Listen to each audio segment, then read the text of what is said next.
Kafune akkam jirtu hordoftoota Oromoo koo chaanaalii kuni Oromoo koo chaanaaliidha. Ani immoo Burtukaan Danuuti. Arrammoo shiroo bareedduu Tagaabinoo mana keenya keessatti akkamittiin qopheeffannee itti dhimma baanaa isanii qabadhee gara keessan dhufee viidiyoo kana akkasin jaallattanii abdii guddaan qaba. Oromoo koo channel like share subscribe gochuu hin dagatinaa. Asbiraa egaa akkuma isinitti mul'atu shiroo qopheeffadheera. Timaatimii akka gaariitti rurrukutee bulleessee qopheeffadheera. Qullubbii asbiraa qopheeffadheera. Zayitii fashaboo qaba.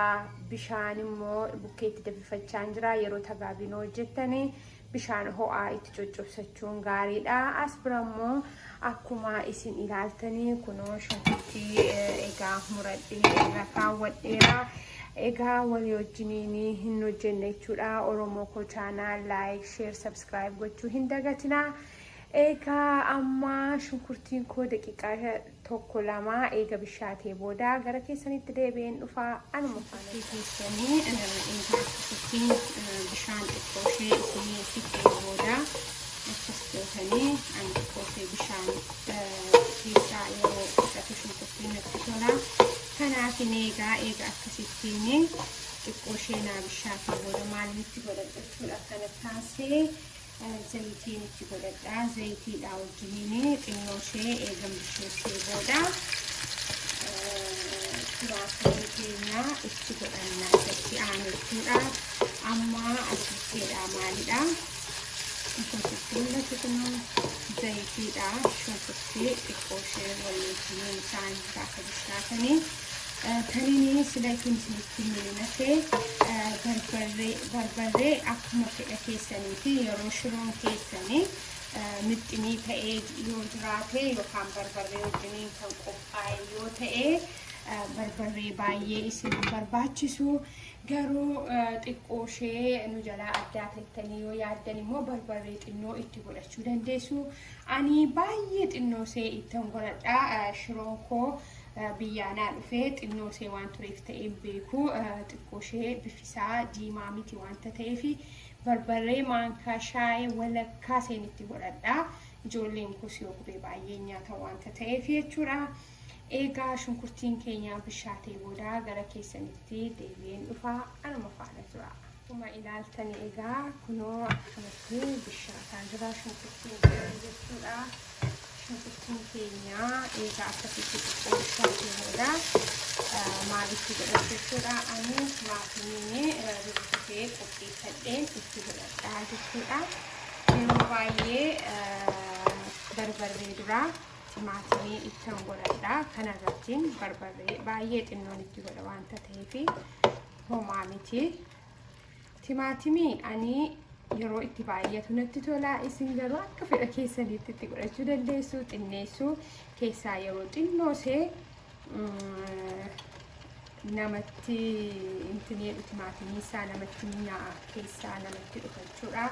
Kanaaf jechanii timaatimii itti baay'isaa. Isin garuu akkuma isinitti toletti godhachuu dandeessu. Amma daqiiqaa tokko hanga lamaatti eega inni akkasitti bishaatee booda gara keessanitti deebi'ee dhufa. Anuma faana tura. Amma egaa kunootti xiqqoo ishee naa bishaatee booda maalinitti godhadhachuudha. Akkuma isinitti barbarree hin baay'isu kunoo kana walakkaa jechuudha. Isinii bifisaa baay'ee akkasii diimatu yoo barbaaddanii akkuma fedha keessanitti itti godhachuudha.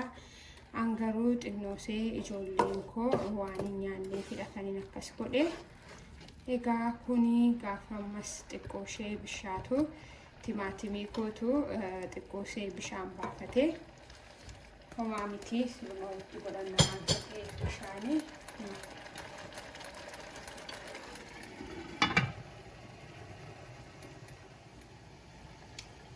shunkurtaan keenya akka gaariitti bishaataa jira.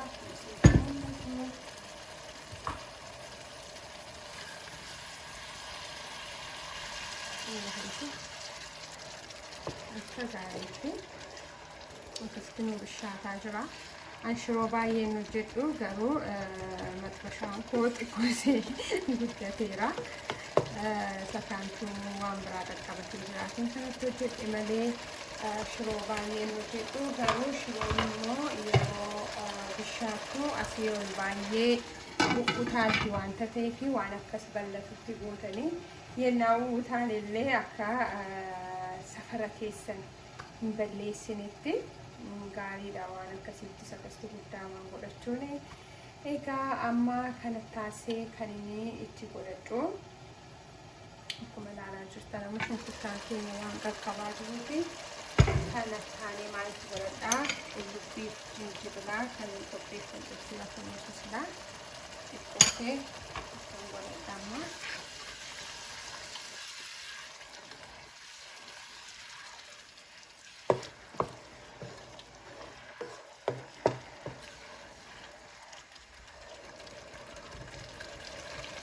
Gaafa shunkurtii bishaataan jirutti yeroo qullubbii jinjibila keessan godhattanii fooliin isaa sanatti hin danda'udha. Foolii baay'ee namatti tolu tokko qaba. Isin garuu akka barbaaddanitti itti godhachuu dandeessu. Qullubbii dhumarrattis fuuldurattis godhachuu dandeessu. An garuu gidduudhaa fi gara dhumaarratti immoo yeroo shiroonni xiqqoo ishee bishaattu ittan godhadha.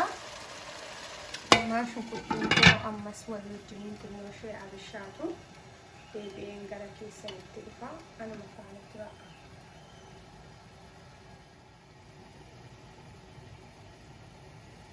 Kunuutti egaa akka gaariitti bishaataa jira.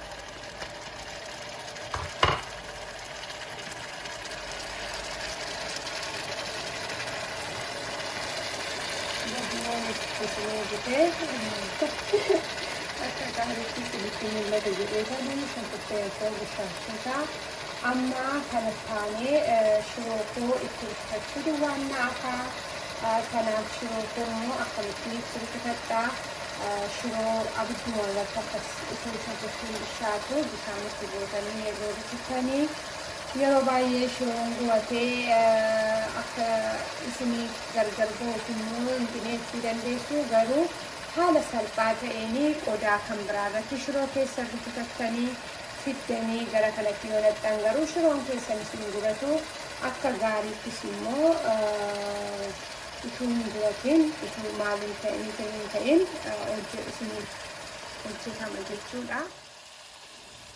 Kunootti gaafa isinitti mul'atu qodaa kanatti eegam bishaan xiqqoo haala kanaan qopheeffadhe shiroo koo kanatti akkas gootanii amma barbaaddanii amma hojjechuu barbaaddan jechuudha. Baay'ina isaa baay'ina barbaaddanii godhachuu dandeessu. An amma baay'een baay'isu isa booda akkana jalaan gurannee fi kanaan asitti eegan akkasitti rukutadhee booda shiroon keessanii salphaamatti maafin distii keessatti hin goone kuni distii koona jalaa miidha. Distii keessa isaa isin jalaa soofuu danda'a. Kanaafini kanatti godhee distii warra hin soofaman jettanii yaaddan yoo ta'e garuu abidduma irratti iyyuu isaan qaaquu rukuttattan kanaanii godhachuu dandeessu. An garuu distii koona jalaa soofa jedheen sodaadhe distiin koona jalaa miidhamuu isaarraa haaluma salphaa ta'een akkasittiin as biratti qodaa kanatti eegan akkasitti rukutadhee booda shiroo isan akkasitti rukutee gara shunkurtii isa bishaateettanii naqaa jechuudha. Waan haaluma salphaadhaan hin guratu achi keessatti yeroo nu jalaa guratu guroo sana balleessuu fi asii achi sochoosuurraa kunoo haala salphaa ta'een akkasittiin asitti eega qopheeffattanii booda isa sanatti godhachuun baay'ee gaariidha. Kanaaf amma gara sanattan godhadha kanuma faana tura. To'achuudha amma akka argitaniitudha shiroo isan qopheeffadhee kanatti gochuudhaani.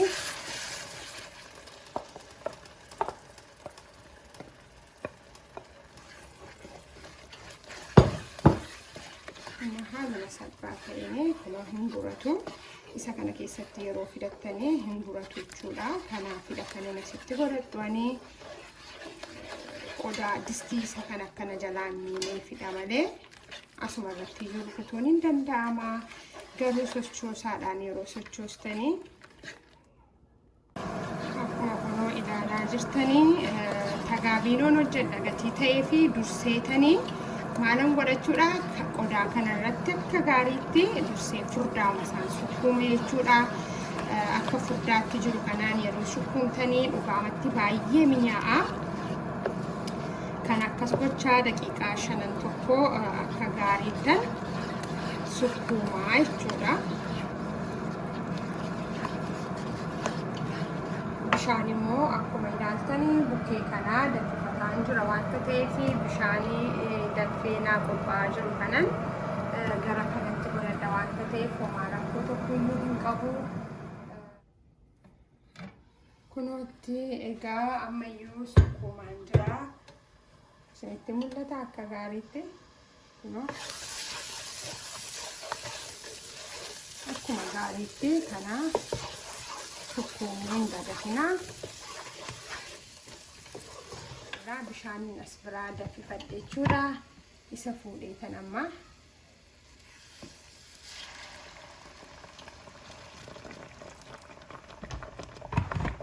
xinnoo qallifachuuf inni kana godhaa jechuudha. Amma kana gaafan godhu shiroo keenya gaa amma qallifachuu jalqabnaa jechuudha. Bishaan madanfaa as bukkeedhaa qabuun itti goggodhataa jira.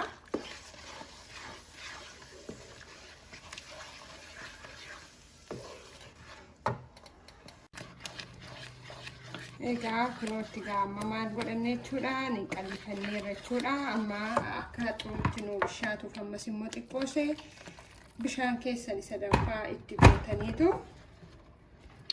isa boodaa bishaachuu jalqabe jechuudha. Amma kuni hin guratu waa tokko hin ta'u. Amma shiroo bareedduu nu ta'a jechuudha.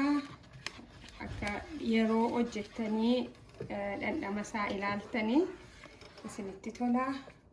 Amma gaafuna bishaatu kanaa hin qadaanna jechuudha. Gaafa xiqqoo bishaatu deebi'een gara keessanitti dhufa anuma faana tura. Egaa shiroon keenya haala kanaan akka gaariitti kunoo bishaataa jira. Amma gaabidda isaa qaqannafataa sochoofachuudha malee baay'ee gubaamma. Amma kanatti taanee maalan itti godhadha shiroon keenya kan bishaatu. Ashaboo amma fedha keessanii wajjinuma bishaatu.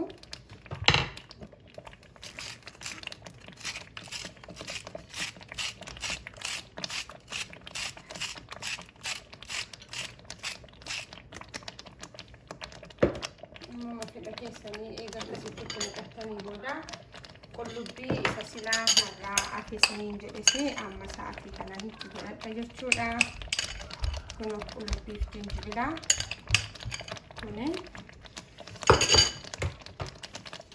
Akka harka keessan isin hin gubne eeggadhaa malee gaa baay'ee nama gubdii shiroon gaafa hojjetanii. Amma warri kuni eega walii wajjin akka gaariitti naa bishaatee booda gara keessanitti deebi'een dhufa anuma faana tura.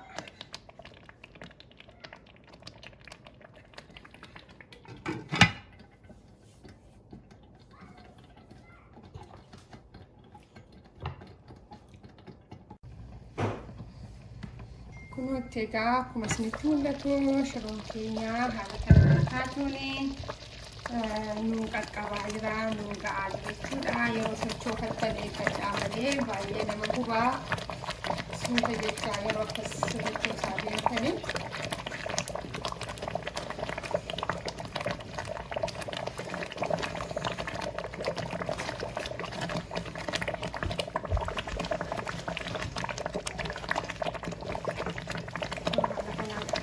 Mashabu keenya naannee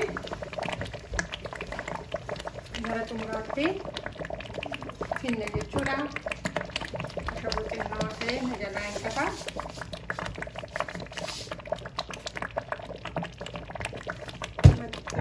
Bishaatii booda qodaa kan biraattiin immoo xinnoo ta'e akka inni bishaatuun godhadha jechuudha. Qodaa biraatiin galagalchadha.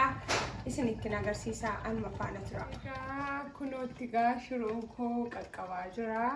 Raawwateera amma maalan godha akkuma isinitti hime qodaani itti gara dhumaarratti galagalchadhee isin agarsiisuun amma xiqqoo ishee isa ho'ifadhee isa kana irraa baaseetanii shiroon koo waan qaqqabee fi kunoo waan isinitti mul'ata. Akka gaariitti shiroon keenya nu qaqqabeera.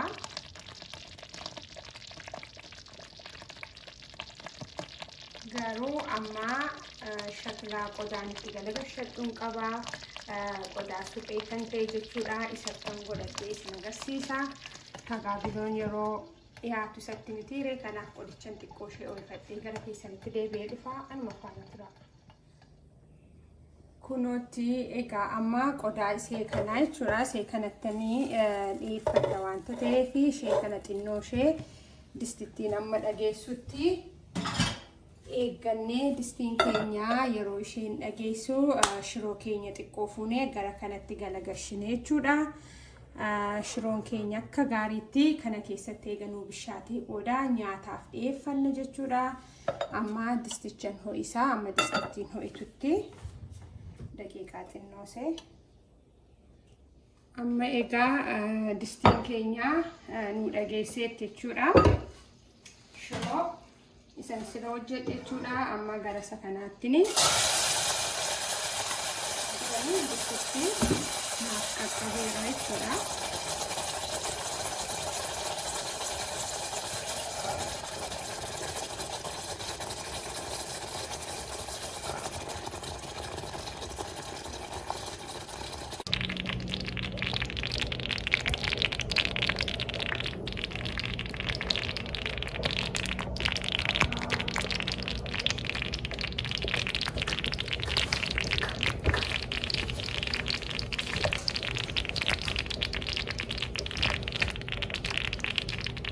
Aluma kanaanii egaa dhiyeeffattanii raafuu bukkeetti timaatimii salaaxaa bukkeetti goggodhattanii kunoo akka kanatti qaariyaallee keessa bubbuufattanii haala kanaanii shiroon keenya nu qaqqabee jechuudha.